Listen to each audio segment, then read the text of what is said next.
SBI ATM machine centre போய்ட்டு டிஸ்பிளேல பார்த்தீங்கன்னா கார்ட்லெஸ் டெபாசிட் அந்த ஆப்ஷனை செலக்ட் பண்ணிக்கோங்க. செலக்ட் பண்ண அப்புறம் பார்த்தீங்கன்னா ரைட் சைடே கண்டினியூ அப்படி சொல்லிட்டு ஆப்ஷன் பாருங்கள். ஸோ அந்த ஆப்ஷனை செலக்ட் பண்ணிக்கோங்க. அந்த ஆப்ஷனை செலக்ட் பண்ண அப்புறம் பார்த்தீங்கன்னா லாங்குவேஜ் செலக்ட் பண்ணிக்கோங்க. லாங்குவேஜ் செலக்ட் பண்ண அப்புறம் பார்த்தீங்கன்னா உங்களோட மொபைல் நம்பர் என்ட்ரி பண்ண சொல்லும். உங்களோட மொபைல் நம்பர் நீங்கள் என்ட்ரி பண்ணிக்கோங்க. என்ட்ரி பண்ணிட்டு ரைட் சைடே பார்த்தீங்கன்னா ப்ரெசிவ் கரெக்ட் அப்படி சொல்லிட்டு ஆப்ஷன் பாருங்கள். ஸோ அந்த ஆப்ஷனை செலக்ட் பண்ணிக்கோங்க. ஸோ நான் இப்போ என்னோட மொபைல் நம்பர் நான் என்ட்ரி பண்ணிட்டு அந்த ரைட் சைடு இருக்கிற ஆப்ஷன் நான் இப்போ செலக்ட் பண்ணுறேன் பாருங்கள்.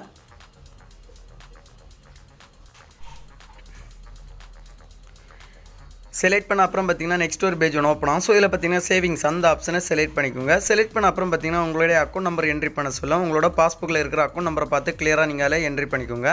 என்ட்ரி பண்ண அப்புறம் பார்த்தீங்கன்னா ரைட் சைடே பார்த்தீங்கன்னா ப்ரெசிவ் கரெக்ட் அப்படி சொல்கிற ஆப்ஷன் பாருங்கள். ஸோ அந்த ஆப்ஷனை செலக்ட் பண்ணிக்கோங்க.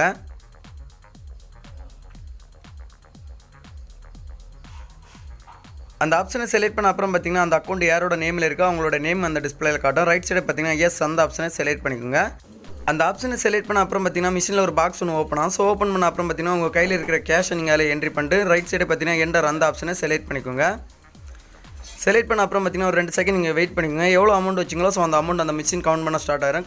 கவுண்ட் பண்ண அப்புறம் பார்த்தீங்கன்னா டிஸ்பிளேல எவ்வளோ அமௌண்ட் வச்சிங்களோ ஸோ அந்த அமௌண்ட் அந்த மிஷினில் காட்டியிருக்கேன் பாருங்கள். காட்டின அப்புறம் பார்த்தீங்கன்னா ரைட் சைடே 3 ஆப்ஷன்ஸ் கொடுத்துருப்பாங்க. ஃபஸ்ட்டே பார்த்தீங்கன்னா கன்ஃபார்ம் அப்படி சொல்கிற ஆப்ஷன் வருங்க. ஸோ அந்த ஆப்ஷனை செலக்ட் பண்ணிக்கோங்க. அந்த ஆப்ஷனை செலக்ட் பண்ண அப்புறம் பார்த்தீங்கன்னா உங்களுடைய அக்கௌண்ட் நம்பருக்கு அந்த கேஷ் டெபாசிட் ஆக ஸ்டார்ட் ஆயிருது. டெபாசிட் ஆன அப்புறம் பார்த்தீங்கன்னா மிஷின்லேருந்து ஒரு ரெசிப்ட் ஒன்று வரும். ஸோ அந்த ரெசிப்ட் எடுத்து நீங்கள் செக் பண்ணி பார்த்துக்கலாம்.